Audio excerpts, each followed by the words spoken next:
Guys, good morning. Welcome to my vlog and happy Monday. It's cooking time. May minuto this. I'm gonna cook pork chop. But before I fry the meat, I need to build the meat until the meat will a little soft and tender. See you. The meat. I need to build the meat. I'll put a little garlic and onion, black pepper, salt.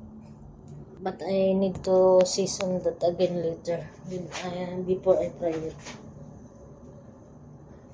It's my minuted by pork chop.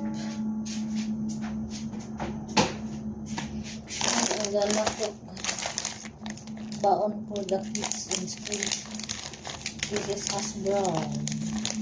We don't have fruits. We don't have any fruits.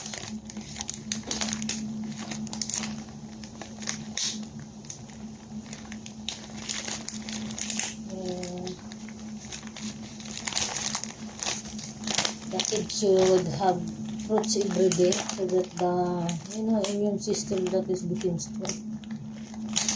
But the problem is she's not eating the fruits.